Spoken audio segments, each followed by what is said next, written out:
లూకా సువార్త 21వ అధ్యాయం చూసుకోండి, ఒకసారి బ్యాలెన్స్ చూసుకోండి. మీ హృదయములు ఒకవేళ తిండి వలనను, మత్తు వలనను, ఐహిక విచారముల వలనను మందముగా ఉన్నందున ఆ దినము అకస్మాత్తుగా మీ మీదికి ఉరి వచ్చినట్టు రాకుండా మీ విషయమై మీరు జాగ్రత్తగా ఉండుడి. ఆ దినము భూమి అందంతటా నివసించు వారందరి మీదికి అకస్మాత్తుగా వచ్చును. కాబట్టి మీరు జరగబోవు వీటి నెలను తప్పించుకొని మనుష్య కుమారుని ఎదుట నిలువబడుటకు శక్తి గలవారగునట్లు పుట్టినోట్లో పాత్రులని ఎంచబడినట్లు ఎల్లప్పుడూ ప్రార్థన చేయుచు మెలకువగా ఉండుడని చెప్పెను. చిన్న మాట ప్రార్థన చేసుకుని దేవుని వాక్యపు నడిపింపును కోరుకుందాం. పరిశుద్ధుడైన మా తండ్రి, ప్రేమ స్వరూపేగు దేవా, నీకు స్తోత్రము. నీ దయాపూర్వక సంకల్పాన్ని బట్టి శుభవేళ శుక్రవారపు వేళ మమ్మల్ని అందరినీ తీసుకొచ్చినందుకు స్తోత్రమయ్యా. నీ దివ్య సన్నిధిలో ఇంతసేపు పాడిన పాటలు, చేసిన ఆరాధన, చేసిన ప్రార్థనలు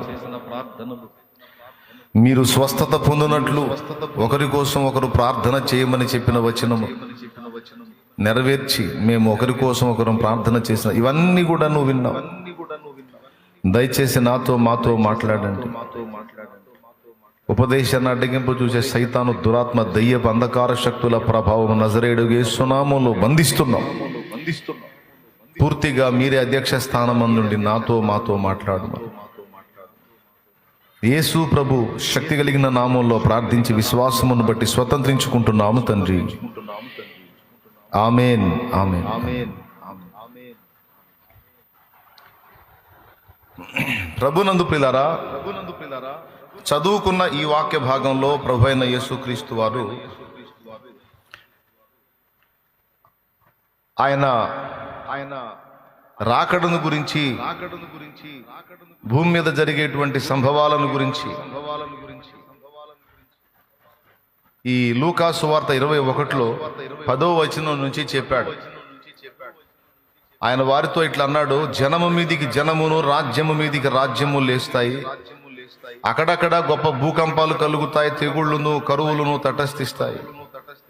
ఆకాశము నుండి మహాభయోత్పాతములు, గొప్ప సూచనలు పుట్టును. ఇవన్నీ జరగక మునుపు వారు మిమ్మును బలాత్కారముగా పట్టి నా నామము నిమిత్తము మిమ్మును రాజుల యొద్దకును, అధిపతుల యొద్దకును తీసుకొని పోయి సమాజ మందిరములకును చెరసాలలకును అప్పగించి హింసింతురు. ఇది సాక్షార్థమై మీకు సంభవించును అని వాళ్ళు అడిగారు. యేసు ప్రభుని అడిగారు, బోధకుడా, నీ రాకడకు సూచనలు ఏమిటి? నువ్వు చెప్తున్నావు కదా ఇలా జరిగిద్ది, ఈ మందిరం దేవాలయం రాతి మీద రాయి ఉండకుండా పడద్రోయబడిద్ది అని, ఏవో జరుగుతాయని చెప్తున్నావు కదా, ఈ జరిగేదానికి సూచనలు, నీ రాకడకు ఎలాంటి పరిస్థితులు ఉంటాయని వారు ప్రశ్నించారు. ఇది మత్తయి సువార్త 24లో కూడా ప్రస్తావించబడింది. అలా వారు ప్రశ్నించినప్పుడు యేసు ప్రభు వారు ఆయన రాకడకు ఎలాంటి పరిస్థితులు ఉంటాయి, భూమి మీద ఎలాంటి సంభవాలు జరుగుతాయి, మనుషులు ఏ స్థితిలో ఉంటారు, ప్రకృతి ఏ స్థితిలో ఉంటది, అన్ని విషయాలు దాదాపు ప్రస్తావించాడు. వాటన్నిటిని గురించి చెబుతూ మీ హృదయాలు ఒకవేళ తిండి వలనను, మత్తు వలనను, ఐహిక విచారముల వలనను మందముగా ఉన్నందున ఆ దినము అకస్మాత్తుగా మీ మీదికి ఉరి వచ్చినట్టు రాకుండా మీ విషయమై మీరు జాగ్రత్తగా ఉండండి. ఆ దినము భూమి అందంతటా నివసించు వారందరి మీదికి అకస్మాత్తుగా వచ్చును. కాబట్టి మీరు జరగబో వీటి నెలను తప్పించుకొని మనుష్య కుమారుని ఎదుట నిలవబడుటకు శక్తి గలవారగునట్లు ఎల్లప్పుడూ ప్రార్థన చేయుచు మెలకువగా ఉండుడని చెప్పాను.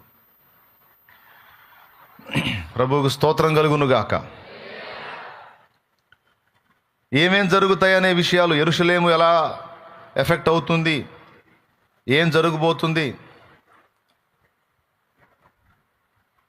లోకం మీదకి ఎలాంటి శ్రమ రాబోతుంది, ఎలాంటి పరిణామాలు జరగబోతున్నాయి అనే విషయాలన్నిటిని గురించి ప్రభు ఈ 21లో దాదాపు చాలా సంగతులు మాట్లాడాడు.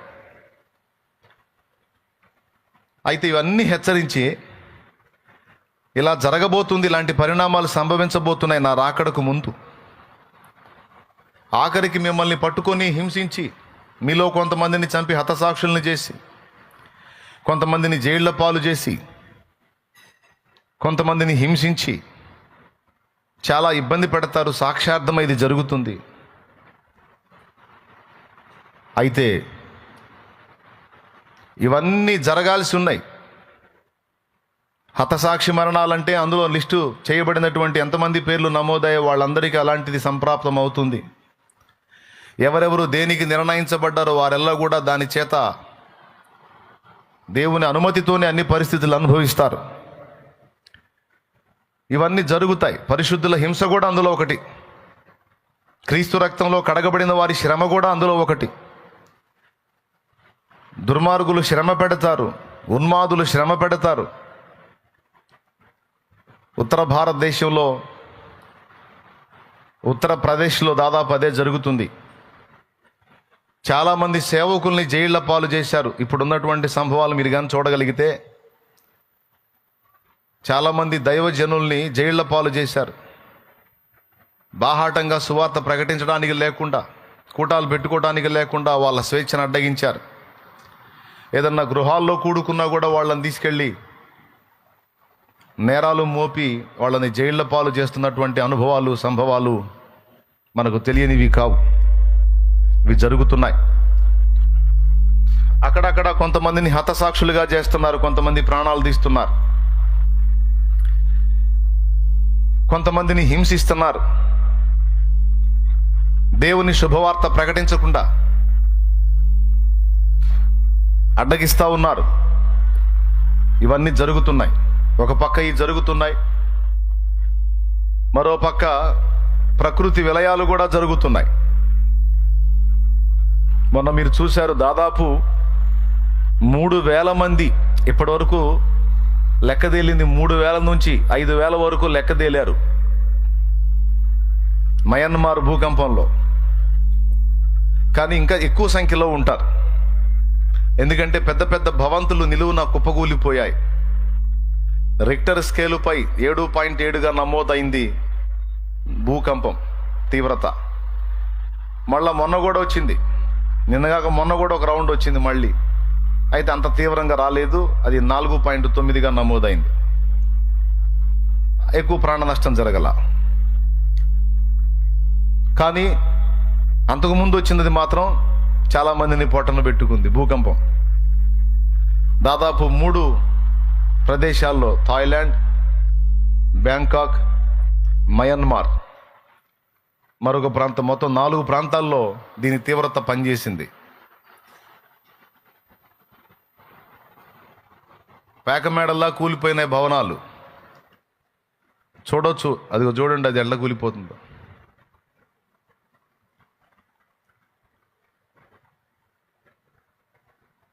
అంతే, పూర్తిగా నేలమట్టం. దాన్ని ఎవ్వడు ఆపలేడు.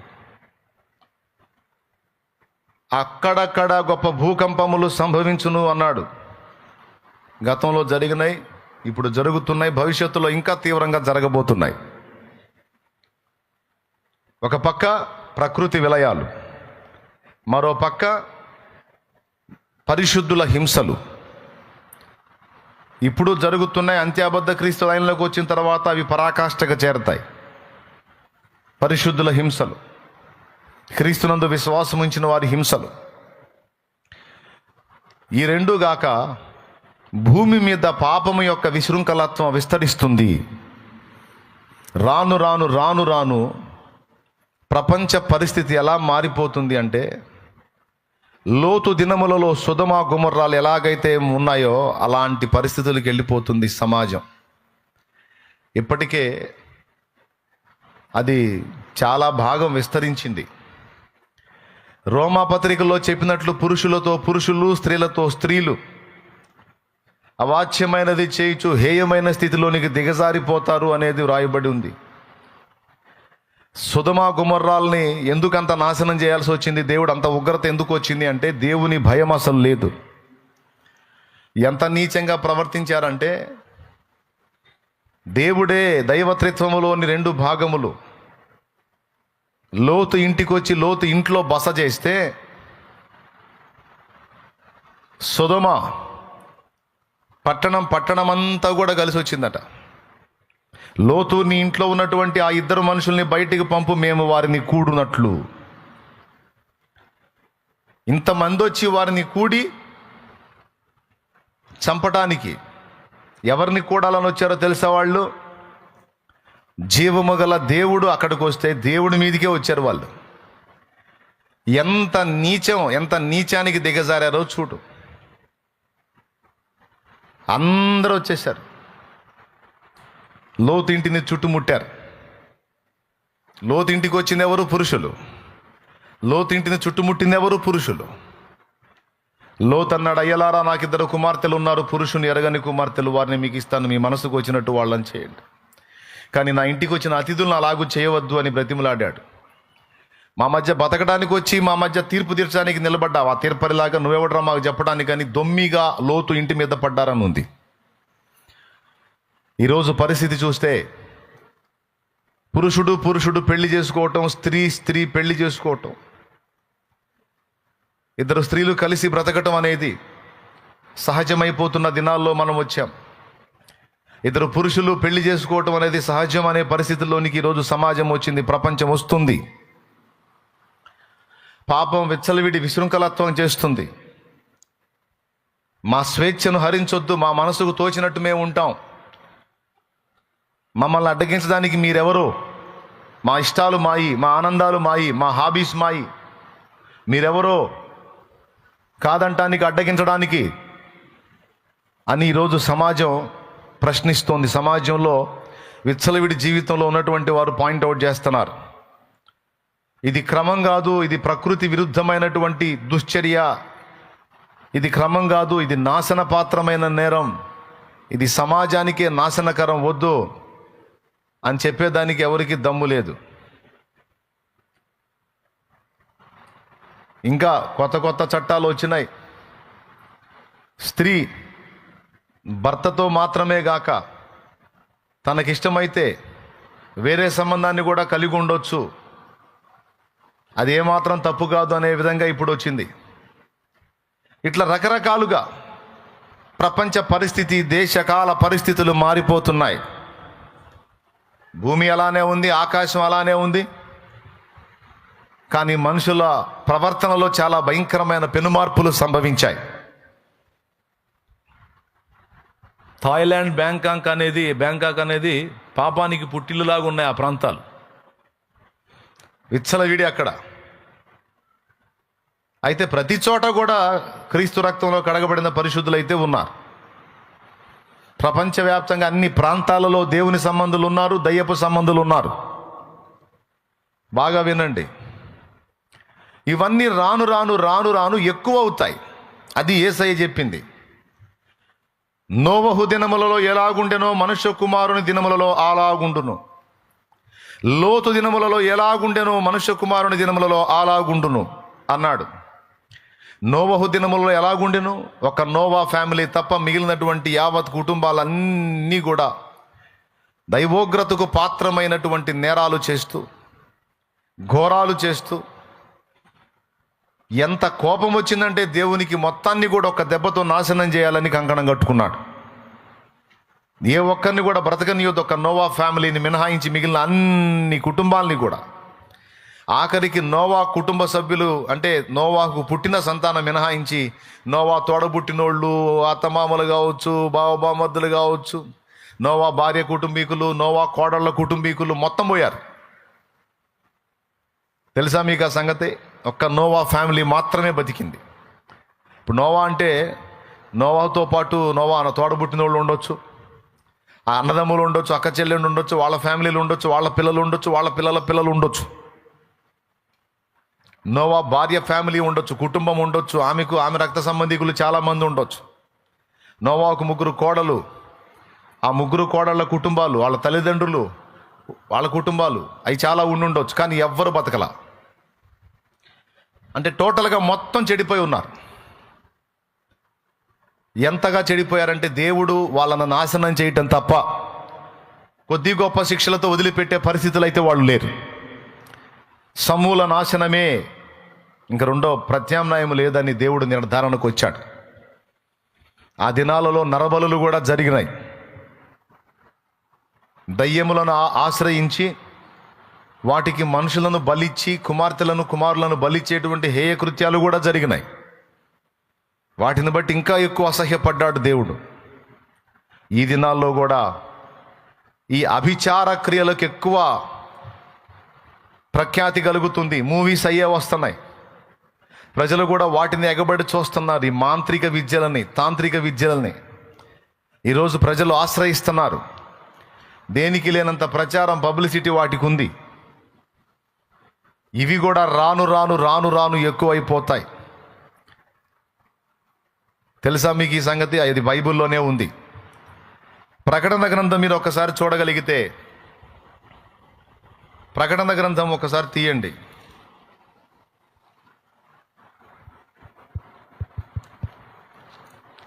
9వ అధ్యాయము 20వ వచనం లేదా 21వ వచనం చూడు. మరియు తాము చేయుచున్న నరహత్యలను మాయా మంత్రములను, అదుగదుగో తాము చేయుచున్న నరహత్యలను, మాయ మంత్రములను, జార చోరత్వములను చెయ్యకుండున్నట్లు వారు మారు మనస్సు పొందిన వారు కారు. ఆ నాయస్ ఎందుకు ఫాలో అవుతుంది అని చూస్తున్నారా? చూసుకో. మాయ మంత్రములు అన్నారు, దానికి ముందు నరహత్యలు అన్నారు. అంటే మనుష్య బలులు.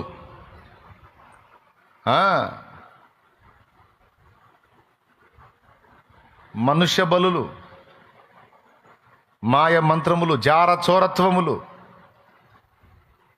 విచ్చలవిడి, ఇవన్నీ జరుగుతాయి. ఒక పక్కన శ్రమ కలుగుతున్నప్పటికీ కూడా వీళ్ళకి మారు మనసు కలగట్లేదట, వాటిని చేయటం మానుకోలేదట. ఆ మాట చెప్పాడు. ఇది ఎప్పుడు? ప్రకటన గ్రంథం అంటే భవిష్యత్తు సంభవాలు. ఎన్ని రకాలైతే ఇందులో చెప్పాడు, అన్ని రకాలు ఈరోజు మన కళ్ళ ముందు కనబడుతున్నాయి. అయితే ఇంకొక వింతైన విషయం కూడా గుర్తుపెట్టుకోండి. రాబోతున్న రోజులలో ఇంకా చాలా అభివృద్ధి జరుగుతుంది ప్రపంచంలో. టెక్నాలజీ ఇంకా చాలా అభివృద్ధి చెందిద్ది. మనుషులకు సౌకర్యాలు ఇంకా ఎక్కువ అవుతాయి. వినండి, సంపాదన కూడా ఇంకా ఎక్కువైంది. అందరికీ సంపాదన బాగా వచ్చిద్ది, అది కూడా గుర్తుపెట్టుకోండి. మళ్ళీ చెప్తున్నా స్పష్టంగా, రాను ప్రజలకు ఆర్థిక సమృద్ధి కలుగుద్ది. అందరి చేతిలో సమృద్ధిగా మనీ ఉంటుంది. అంటే చేతిలో కరెన్సీ రూపంలో కాకపోయినా అకౌంట్ల రూపంలో డబ్బు వస్తుంది ప్రజలందరికీ కూడా. భూ ప్రజలందరికీ కూడా సమృద్ధి కలిగిద్ది. పంటలో అధునాతనమైన విధానాలు వస్తాయి. ఎట్లా అంటే అది కూడా యేసయ్యే చెప్పాడు. తినుచు, త్రాగుచు, కొనుచు, అమ్ముచు, నాటుచు, కోయుచు, పెండ్లికిచ్చుకొనుచు, పెండ్లి చేసుకొనుచు. ఒక మాటలో చెప్పాలంటే అందరూ కూడా మత్తులైపోయే పరిస్థితి ఏర్పడిద్ది అన్నాడు. అందరూ మత్తులు కావాలంటే ఏం కావాలి? నోవా దినములలో అలాగనే ఉంది. తినుచు, త్రాగుచు, కొనుచు, అమ్ముచు, నాటుచు, కోయుచు. ఇదే మాట మళ్ళా లోతు దినాల్లో కూడా చెప్పాడు. వాళ్ళు ఇలానే ఉన్నారని. ఎందుకు అలా ఉన్నారు? లోతున్న సొదొమ, యోర్దాను తీర ప్రాంతం, అది యెహోవా తోట వల్ల ఎప్పుడు పచ్చగా ఉంటుందట. అంటే నదీ పరివాహక ప్రాంతం అది. పూర్వదినాలలో వేరే ప్రదేశాల నుంచి వలస వచ్చినటువంటి వ్యక్తులు నదీ పరివాహక ప్రాంతాలను ఏర్పరచుకున్నారు నివాసాలకు. మనది హిందూ దేశం అంటారు. సింధు నది పరివాహక ప్రాంతం ఫస్ట్. అక్కడొచ్చి నివాసాలు స్టార్ట్ చేశారు. సింధు నది పరివాహక ప్రాంతం, అందులో నివాసాలు ఏర్పాటు చేసుకొని అక్కడి నుంచి గ్రోత్ అయ్యారు, అంతా విస్తరించారు. ఇది ఫస్ట్ సింధు నది పరివాహంలో ప్రారంభమైనటువంటి దేశం. కనుక దీన్ని సింధు దేశం, ఈ సింధు దేశానికి తర్వాత హిందూ దేశం అనేటువంటి పేరుని కల్పించారు. నదులు చూసుకొని నదుల ప్రక్కన నివాసాలు ఏర్పరచుకునేవాళ్ళు. అది అక్కడ చూడండి, బ్లూ రంగులో కనపడుతుంది. ఆ మార్కు చూపిస్తా ఉన్నాడు చూడండి. కరాచీ దగ్గర నుంచి కనపడుతుంది. అది నది. దేవునికి స్తోత్రం కలుగును గాక. అక్కడ నుంచి స్టార్ట్ అయింది. బాగా వినండి. యోర్దాను తీర ప్రాంతం సొదొమ, గొమొర్రా, ఆద్మ, జెబోయిము, బెల 5 పట్టణాలు. బెల అంటే సోయరు. 5 పట్టణాలు. వీటికి నీటి సౌకర్యం ఉంది. మిగిలిన వాటికి వేటికి లేని సౌకర్యం వీటికి ఉంది. అందుకే వీళ్ళు ఎప్పుడు పంటలు పండించుకుంటా హాయిగా తింటా వాళ్ళు ఇష్టం వచ్చినట్టు విర్రవీగారు. సంపాదన ఎప్పుడైతే బాగా ఉంటుందో అప్పుడే స్టార్ట్ అయ్యిద్దండి డేంజర్. చాలామంది ఆశిస్తారు, బాగా డబ్బు రావాలి, పైసలు కావాలి, డెవలప్ కావాలి, సమస్యలు పోవాలి. అన్నీ పోవాలంటే సమస్యలు పోవాలంటే డబ్బులు రావాలి. డబ్బులు వస్తే పరిస్థితులు అన్నీ బాగుంటాయని చాలామంది మొత్తుకొని ఏడ్చి గందరగోళం చేసే ప్రార్థన అంతా పైసల కోసమే. అప్పులు పోవాలి దేవుడా, సమస్యలు పోవాలి దేవుడా, చేతిలో 2 చేతుల పైసల సంపాదన ఉండాలి నాయన. అయ్యా నీకు కూడా ఇస్తా ప్రభువా, చూసుకో మరి నీకు కూడా ఉంది, నీకు కూడా నీకేం తక్కువ చేయను ప్రభువా, నన్ను కనిపెట్టు నేను నిన్ను కనిపెడతా అని ఒప్పందాలు చేసుకొని అందరూ మొత్తుకొని అడుగుతాను. నేను ఒక మాట చెప్తా, చాలామంది ప్రార్థన చేస్తున్నారు, అప్పులు తీరాలి, సమస్యలు పోవాలి, 2 చేతల సంపాదన రావాలి, డబ్బు రావాలి, డబ్బు డబ్బు డబ్బు డబ్బు డబ్బు డబ్బు అని అందరూ ఏడిసి గొంతులు పోయేటట్టు మొత్తుకొని ప్రార్థన చేస్తున్నా, గొంతు చించుకొని అరుస్తున్నా, దేవుడు ఎట్లా. చాలా ప్రార్థనలకు జవాబులు వస్తున్నాయి కానీ దీనికి మాత్రం జవాబు రావట్లా. చాలామందికి స్పష్టంగా తెలుసు, నువ్వు ఎవరన్నా రోగి మీద చేయి పెడితే వాడికి తగ్గుతుంది, స్వస్థత వస్తుంది. మళ్ళీ నువ్వు ఏదన్నా వేరే వస్తువులు ఏదన్నా నీకు అత్యవసరాన్ని బట్టి అడుగుతుంటే జవాబు వస్తుంది.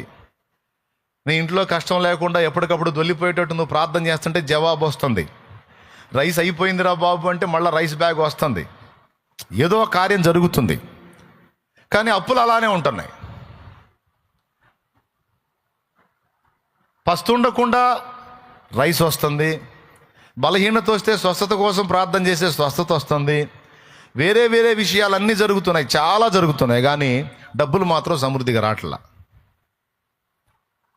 డబ్బులు సమృద్ధిగా 2 చేతల సంపాదించినట్లయితే 2 చేతల పైసలు వస్తే సూపర్ ఉంటుంది కదా. చాలా మన గట్టిగా ప్రార్థన చేయన్నా, మాకు బాగా పైసలు రావాలి, సమృద్ధి డబ్బు రావాలి, వస్తే మన మందిరం మొత్తాన్ని అసలు ఇక మనం ఒక రేంజ్లో చేసేద్దాం అని అనిపిస్తుండొచ్చు. కానీ రావట్లా. ఎందుకు రావట్లేదు? స్పష్టమే, దేవుడు ఇవ్వట్లా. ఎందుకు ఇవ్వట్లేదు? ఎందుకంటే గతములో అది పొందిన వాళ్ళు నాశనమయ్యారు గనుక.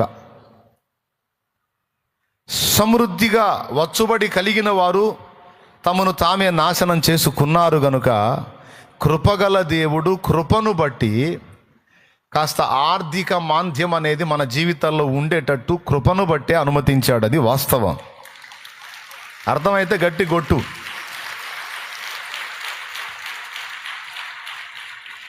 చాలు. ఏం అర్థమైందని కొట్టావు? ఏమర్థమైందని కొట్టావు గట్టిగానే. ఏమర్థమైంది? దేవా నన్ను ఆర్థికంగా ఆశీర్వదించు నాయనా, నన్ను ఆర్థికంగా ఆశీర్వదించు నాయనా అని నువ్వు ప్రార్థన చేస్తే దేవుడు నిన్ను ఆర్థికంగా ఆశీర్వదిస్తే ఆ ఆశీర్వాదాన్ని తట్టుకునే శక్తి కూడా నీకు కావాలి. ఆర్థిక ఆశీర్వాదాన్ని అందరికీ వదలడు దేవుడు. ముఖ్యంగా ఆయన ప్రేమించే వారికి అసలు వదలడు. నువ్వు చెప్పు, నీ పిల్లవాడు 8 ఏళ్ల వాడు 1000 రూపాయలు అడిగాడు, ఎగబడిస్తావా? లాగి ఒకటి ఇస్తావా? నువ్వేం చేస్తావు చెప్పు? ఇవ్వవు. నువ్వు ఎందుకు ఇవ్వవు? వాడికి 10 రూపాయలే ఎక్కువ, 20 రూపాయలు ఇంకా ఎక్కువ, 50 రూపాయలు మహా ఎక్కువ. అలాంటిది 1000 రూపాయలు ఎందుకు వాడికి? ఏమైంది? నీ కొడుకేగా, నీ కూతురేగా, 1000 కాదు 10,000 ఉన్నాయిగా నీ దగ్గర, ఇవ్వు. స్థలం వాడి కోసమే కొంటివి, అమ్మాయికి బంగారం చేపిస్తేవి అమ్మాయి కోసమేగా.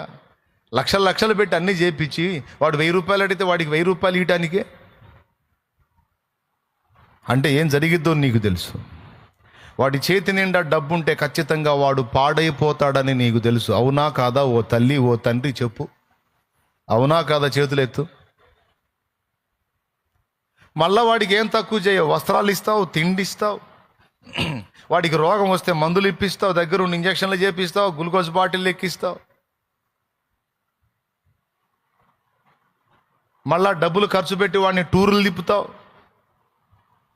మళ్ళా వాడు అడిగితే ఆడుకునే వస్తువులన్నీ నువ్వు ఖరీదు గలవి కూడా ఇప్పిస్తావు. కానీ వాడి చేతికి మాత్రం నువ్వు డబ్బులు ఇవ్వవు. మళ్ళీ వాడు అడిగినవన్నీ వాడికి వస్తాయి. యాజ్ ఇట్ ఈజ్గా ఇలానే ఉంది చూడు మన బతుకు కూడా. ఎంతమంది ఒప్పుకుంటారు?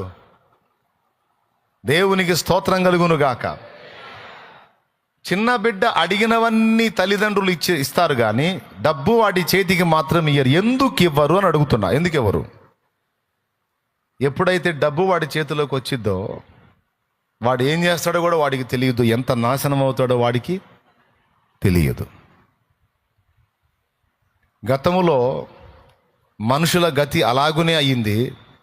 ఎంతమందికైతే సమృద్ధి వచ్చిందో, సమృద్ధి రాకముందు వాళ్ళు దీనులుగా ఉన్నారు, సమృద్ధి రాకముందు వాళ్ళలో భక్తి ఉంది, సమృద్ధి రాకముందు వాళ్ళు ప్రార్థనా పరులుగా ఉన్నారు, సమృద్ధి రాకముందు వాళ్ళు పరిశుద్ధులుగా ఉన్నారు, సమృద్ధి రాకముందు వాళ్ళు దేవునికి విధేయులుగా ఉన్నారు, సమృద్ధి రాకముందు శ్రమ కొలిమిలో ఉన్నప్పుడు వాళ్ళు దేవుని యందు భయభక్తులు కలిగి ఉన్నారు. ఎప్పుడైతే సమృద్ధి వాళ్ళకి రిలీజ్ చేయబడిందో నేను చెప్పిన అన్నీ పోయినాయి. ప్రార్థన లేదు, వాక్యపు విలువలు లేవు, భక్తి లేదు, ఆత్మీయత లేదు, దేవుని భయము లేదు, భక్తి లేదు.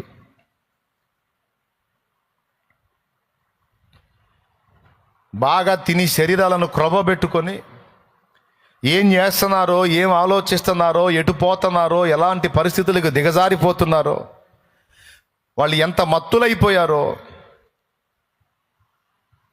ఆల్రెడీ అనుభవించిన వాళ్ళకి తెలిసిద్ది. మనం కొంతమందిని చూసినప్పుడు మనకు అర్థమైపోయిద్ది.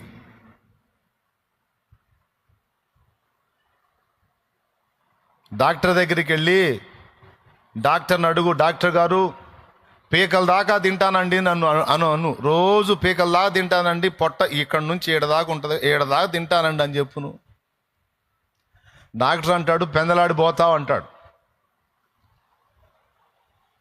పీకల దాకా కాదు, కడుపు నిండా కూడా తినకూడదు అంటాడు. నువ్వు ఆహారం తిన్నప్పుడు ఎంత శ్రేష్టమైన ఆహారమైనా కాస్తంత ఆకలి ఉండేటట్టు, కాస్త ఖాళీ ఉండేటట్టు తిను. పూర్తిగా కడుపు నిండటం నీకు మంచిది కాదని చెప్తాడు. కావాలంటే చూసుకో. దాంతోపాటు ప్రతి వైద్యుడు తప్పనిసరిగా చెప్తారు, కనీసం వారానికి ఒక్కసారైనా ఏమీ తినకుండా ఆ పొట్టనే ఖాళీగా పెట్టండి, కాస్త ఒక్క పూట ఖాళీ ఉంచండి, ఒక పూట ఉపవాసం ఉండి తగలబడండి అని చెబుతుంటారు డాక్టర్లు. ఏడ ఆపుతాం మనం? మేకన వెళ్ళినట్టు నవ్వుతానే ఉంటాం, ఏదో ఒకటి ఖాళీ దొరికినప్పుడల్లా. కాస్త ఖాళీ అవసరం అంటాడు. అలాగే అప్పుడప్పుడు వారానికి కనీసం ఒక్క రోజైనా పొట్ట ఖాళీగా ఉంటే మంచిది అంటాడు. కొవ్వులు కొలెస్ట్రాల్ అన్నీ కరిగిపోతాయి, తొలగిపోతాయి, ఎప్పుడు నార్మల్గా ఉంటారు, మంచి హెల్తీగా ఉంటారు అని వైద్యులు చెప్తారు. కడుపు నిండా తినటం మంచిది కాదు, రోజు తినటం ఇంకా మంచిది కాదు. అప్పుడప్పుడు ఆరోగ్యరీత్యా ఉపవాసం ఉండటం చాలా మంచిది. అంటే ప్రకృతి నియమం అది, దేవుడు పెట్టిన సిస్టమ్ అది. దేవునికి స్తోత్రం. డబ్బు విషయంలో కూడా అదే వర్తిస్తుంది. బాగా నదీ తీర ప్రాంతం పంటలు వేసుకుంటారు, నీళ్లు పెట్టుకుంటారు, విస్తారంగా పండుతాయి, తింటారు, తాగుతారు, ఊగుతారు, ఎగురుతారు. కొవ్వెక్కి ఒక్కొక్కడికి కొవ్వు ఒక రేంజ్లో ఎక్కింది. కొవ్వెక్కి ఏం చేస్తున్నాడు అర్థం కావట్లా, ముసలోడు ఏం చేస్తున్నాడు అర్థం కావట్లా, పిల్లోడు ఏం చేస్తున్నాడు అర్థం కావట్లా, యవనస్తురాలు ఏం చేస్తున్నారు అర్థం కావట్లా, వాళ్ళ ఇష్టం. శరీరం బాగా కొవ్వెక్కినప్పుడు శరీరంలో ముందు మేలుకునేది ఏంటో తెలుసా? లైంగిక వాంఛ, విచ్చలవిడి లైంగిక పాపం. బాగా కొవ్వు పట్టినప్పుడు వచ్చేటు అది చూడండి, అది పరిస్థితి. తీసేరా చూడలేకపోతున్నాం. ఇద్దరు జెంట్స్ మ్యారేజ్ చేసుకుంటుంది చూపిస్తున్నాడు అక్కడ. అవి చూస్తేనే వాళ్ళు జలతరేస్తుంది. అట్లాగా కొవ్వేకి ఏం చేస్తారో తెలియని పరిస్థితుల్లోకి వెళ్ళిపోతారు. ఇప్పుడు చెప్పండి, కడుపు కాస్త ఖాళీ ఉన్నట్టు మనకు కాస్త ఆర్థిక మాంద్యం ఉంటాం మేలా కీడా? నువ్వు అడుగుతున్నట్టు ఎగిరెగిరి మొత్తుకుంటున్నట్టు, దేవా అప్పులన్నీ తీసే ప్రవ్వా, సమృద్ధిని ప్రవ్వా అంటే ఆ మేన్ అన్నాడు అనుకో, అప్పులు అనే గుదిబండ పోయి నీ మెళ్ళలో నుంచి. గుదిబండ లేని గేదె అడ్డదిడ్డంగా ఎగిరినట్టు ఎగరటం మొదలు పెడతావు నువ్వు. ఏమో కాదని ఎవడు చెప్తాడు? ఈ గుదిబండ తీసినా కూడా గేదె సాఫ్ట్గా పోయేది అనుకున్న గేదెలకి గుదిబండ కడతామా? కట్టాం. ఈ గుదిబండ కట్టామంటే అర్థం ఏంటి చెప్పండి? గుదిబండ అంటే తెలుసా మీకు? మెడలో ఒక కట్టె కడతారు, అది ఎగిరి గంతులేసింది అనుకో, ఇటు ఈ కాలు కొట్టిద్ది, అటు ఆ కాలు కొట్టిద్ది. ఇక ఎగరటానికి లేదు, ఎగిరిందంటే కాళ్ళు ఇరగొట్టుకుంటుంది. కాబట్టి దాని వెయిట్ దెబ్బకి, ఎగిరితే కాళ్ళగా తగిలే కొట్టే దెబ్బకి సైలెంట్గా పోతుంటుంది గేదె. దాన్ని గుదిబండ అంటారు. అట్లాగా మనందరికీ ఎవడికి తగ్గ గుదిబండ వాడికి తగిలించి కూర్చోబెట్టాడు దేవుడు. దేవునికి స్తోత్రం కలుగును గాక. పెద్దగా చెప్పండి స్తోత్రం, సంతోషంగా చెప్పండి. ఒక్కొక్కళ్ళకి ఒక్కొక్క టైపు తగిలిచ్చాడు. లేకపోతే మాట వినడు మనిషి. తెలుసు దేవుడికి ఆ సంగతి. చాలామందికి వచ్చే డౌట్ అది, అన్న అన్యులు బాగా ఆశీర్వదించబడుతున్నారు కన్నా, అన్యులు అసలు ఏందన్న అంత ఆశీర్వదించబడుతున్నారు? మనం క్రీస్తు రక్తంలో కడగబడి శ్రీమంతుడైన దేవుణ్ణి పెట్టుకొని మనం ఏందన్న దరిద్రతలో ఉంటున్నాం అంటే ఉంది. అందులో ఒక మ్యాటర్ ఉంది, సంగతి ఉంది. ఎందుకట్టా ఉంచుతున్నాడు దేవుడు అంటే ప్రేమగా మనల్ని, మన ఎడల ప్రేమ కలిగి ఉన్నాడు కనుక, మనల్ని నిజంగా ప్రేమిస్తున్నాడు కనుక మనల్ని దేవుడు అలా ఉంచుతున్నాడు. అది మన మంచిది. కోటం అయ్యాక ఎవరన్నా అప్పులు తీరాలని ప్రార్థన చేయమన్నారంటే మర్యాదగా ఉండదు. దేవునికి స్తోత్రం, హల్లెలూయా.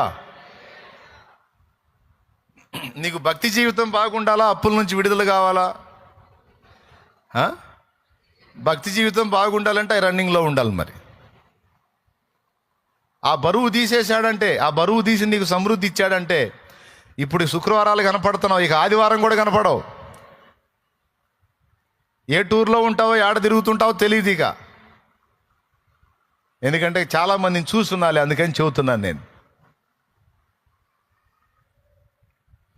దేవునికి మహిమ కలుగును గాక. అందుకే కృపగల దేవుడు మనము పాడు కాకుండాన్నట్లు, సుధమ గుమర్రాలోని వ్యక్తుల వలె, నోవహు దినములలోని వ్యక్తుల వలె మనం భ్రష్టులము కాకుండాన్నట్లు, నాశనము కాకుండాన్నట్లు, భక్తిహీనులము కాకుండాన్నట్లు మనల్ని ప్రేమించే కొన్ని రకాల ఒత్తిళ్లు మన మీద ఉంచాడు ఆయన. ఎంత ప్రేమిస్తున్నాడో చూడండి. నేను ప్రేమించు వారిని అందరినీ గద్దించి శిక్షించుచున్నానన్నాడు యేసయ్య. ప్రకటన గ్రంథం 3వ అధ్యాయం 19వ వచనం. ప్రేమించు వారిని అందరినీ, నేను ఎవరిని ప్రేమిస్తున్నానో నేను ఎవరిని ప్రేమిస్తున్నానో వాళ్ళని ఏం చేస్తున్నానో చూడండి అంటున్నాడు. చూడు అక్కడ, నేను ప్రేమించు వారిని అందరినీ గద్దించి శిక్షించుచున్నాను. ఏమయ్యా, ప్రేమించే వాళ్ళకి నొప్పి తగలకుండా చూసుకుంటారు కానీ గద్దించి శిక్షించడం ఏమిటాయా?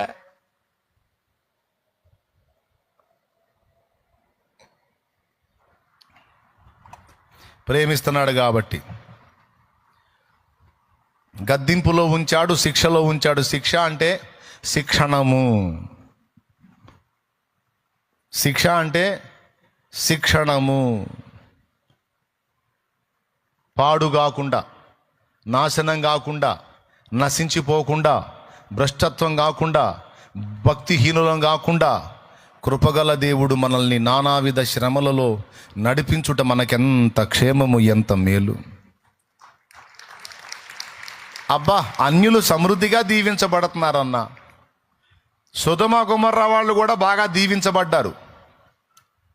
నోవా దినములలో కూడా జనులు తినుచు, త్రాగుచు, కొనుచు, అమ్ముచు, నాటుచు, కోయిచు, పెళ్లికి ఇచ్చుకొనుచు, పెళ్లి చేసుకొనుచు సూపర్గా ఉన్నారు.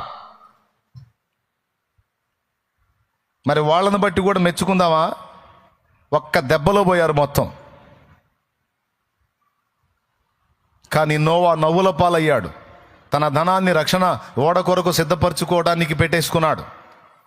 నోవా సమాజంలో తృణీకరించబడ్డాడు. కానీ మిగిలిన వాళ్ళు బాగున్నారు. కానీ ఒక్క దినమందే మొత్తం నశించిపోయారు. బాగా గుర్తుపెట్టుకోండి, ఒకని కలిమి విస్తరించుట వాని జీవమునకు మూలము కాదని యేసయ్య చెప్పాడు. ఎంతమంది గుర్తుంది? ఏమయ్యా, బైబిల్ చదువుతున్నారా? ఒకని కలిమి విస్తరించుట వాని జీవమునకు మూలము కాదన్నాడు. అరే రే రే రే, దేవుడి దగ్గరికి వచ్చి మోకాళ్ళు లేస్తే చాలు, ప్రభువా ఖచ్చితంగా ప్రార్థన ముగించేలోపు ఒక్క ముక్కన సరే సమృద్ధి దయచేయి ప్రభువా, సమృద్ధి దయచేయి, కరువు అన్నది లేకుండా చేయి ప్రభువా, ఆర్థికపరమైన ఆశీర్వాదం దయచేయి ప్రభు అని అడగకుండా లెగుస్తావు.